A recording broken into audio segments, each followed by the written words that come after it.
छत्तीसगढ़ी मनोरंजन। लीजिए सुनिए रजत साहू एवं सोनी भगत के आवाज में प्यारा सा गीत।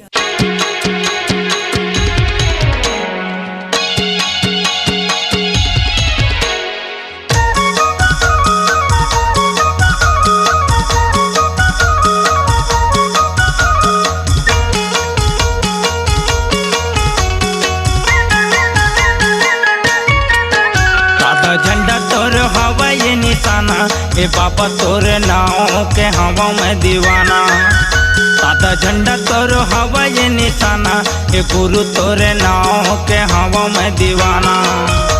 ए गुरु तोर नाव के हवा में दीवाना, ए बाबा तोर नाव के हवा में दीवाना। ए गुरु तोर नाव के हवा में दीवाना, ए बाबा तोर नाव के हवा में दीवाना।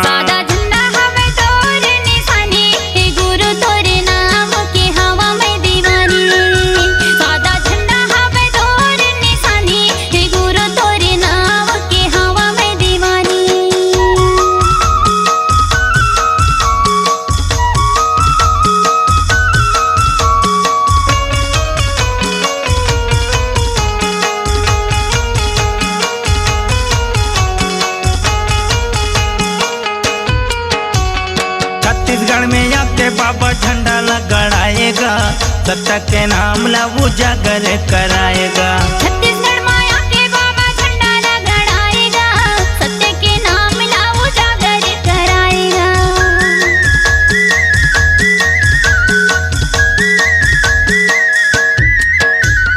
सत्य के राह मरेंगे ला बताएगा, गिरतपुरी ला चारों धाम बनाएगा।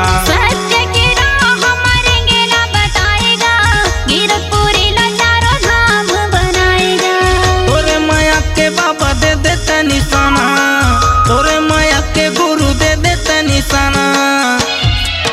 सादा झंडा हमें तोर निशानी, हे गुरु तोरे नाम के हवा में दीवानी। सादा झंडा हमें तोर निशानी, हे गुरु तोरे नाम के हवा में दीवानी।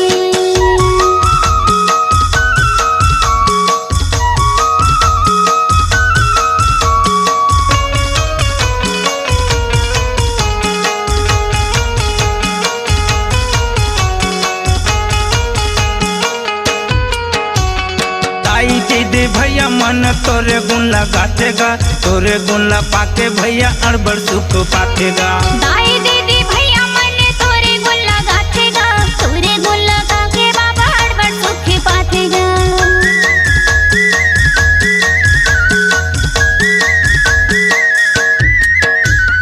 मन से बोला थे बाबा दर्शन दे देगा, खुशी खुशी में बाबा जिंदगी ला बितातेगा।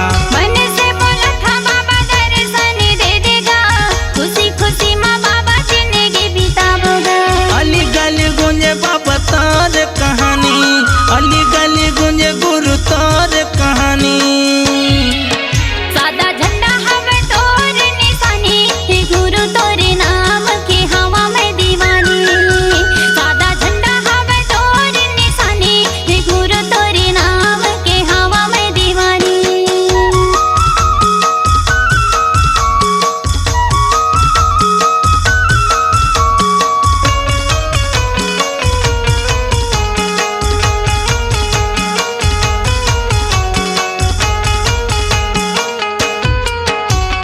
छोटे छोटे लड़कन झन ते भुलावेगा, ज्ञान के पाठ बाबा ते यहाँ पढ़ावेगा। छोटे छोटे लइका याने झन ते भुलावेगा, ज्ञान के बाल बाबा ते यहाँ पढ़ावेगा।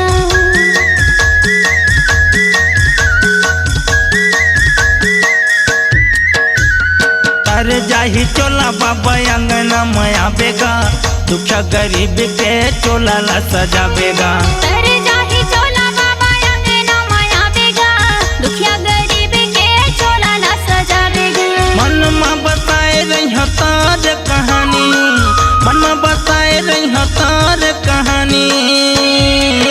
सादा झंडा हमें तोर निशानी, हे गुरु तोरे नाम के हवा में दीवानी। सादा झंडा हमें तोर निशानी, हे गुरु तोरे नाम के हवा में दीवानी।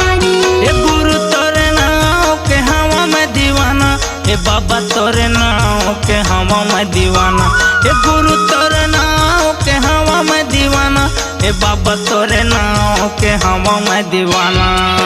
सादा झंडा हमें तोर निशानी, हे गुरु तोरे नाम के हवा में दीवानी। सादा झंडा तोर हवा ये निशाना, ए गुरु तोरे नाम के हवा मैं दीवाना। हे बाबा तोरे नाम के हवा में दीवानी। ए गुरु तोरे नाम के हवा मैं दीवाना। हे बाबा तोरे नाम के हवा में दीवानी।